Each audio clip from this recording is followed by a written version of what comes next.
Welcome to Chapter 1 of Microsoft Excel Advanced. We're going to cover up autofill and SUMIF. What is autofill?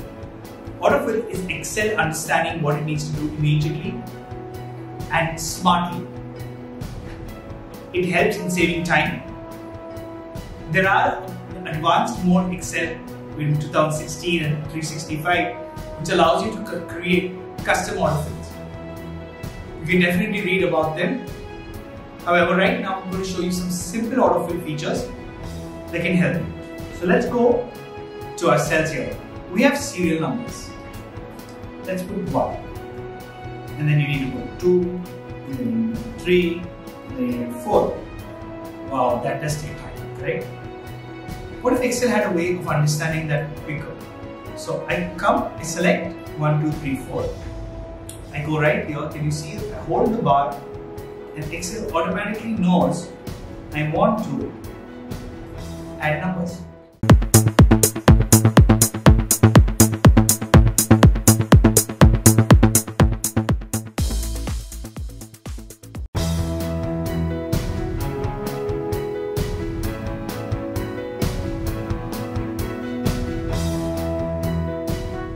Welcome to Chapter 2, Filters and VLOOKUP. What is a filter? A filter is a way of funneling your data and making it more easier for you to locate. So let me show you a few examples, right?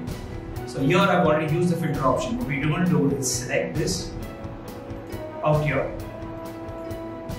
and we're going to select the range, go to data and say filter. Now what's going to happen here is we have these options here, Mumbai, Delhi, Chennai, right? I'm going to show you how to use the number part of it, which is much better. So let's say you have number filters here, right? And let's say the filter is greater than, let's say, and we say, okay. Can you see the data move? Now you have just this information.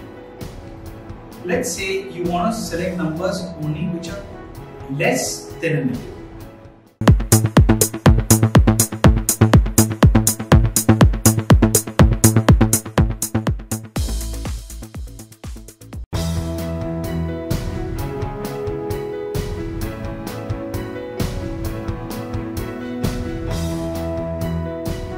Hi, welcome to Chapter 3.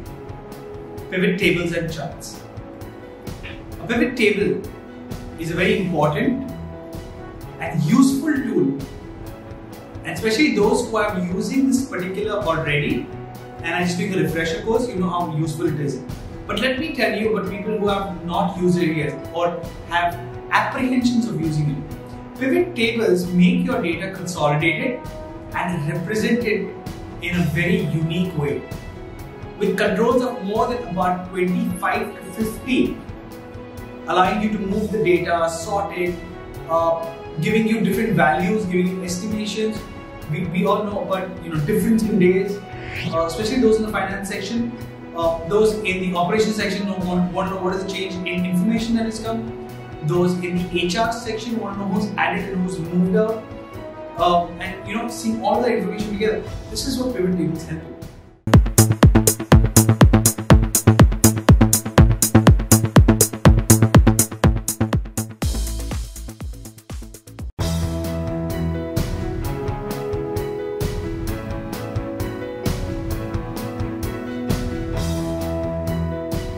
Hi, welcome to Chapter 4, Macros.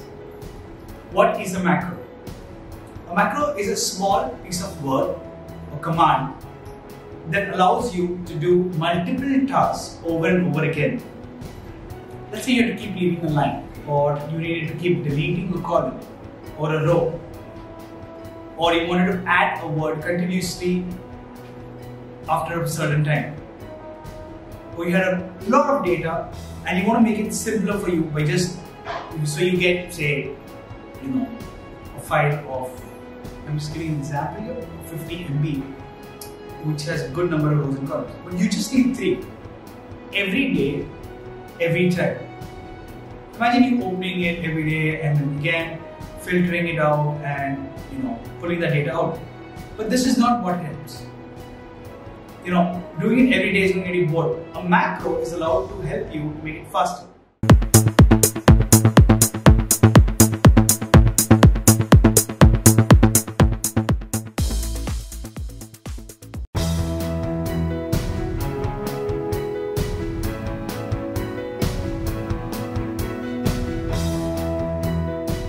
Welcome to Chapter 5, How to be an Excel Pro.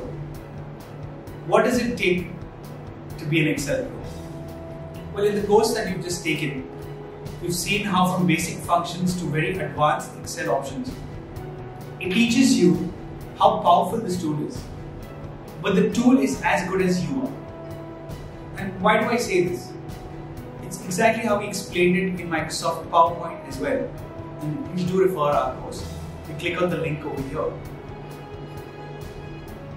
In any software, the user is most important because his representation, his way of thinking, his kind of ideas is what makes that data or plays that data in a right way. And let me explain this to you how it's going to work. If you have enough of data and a lot of data, imagine segregating it and making it right.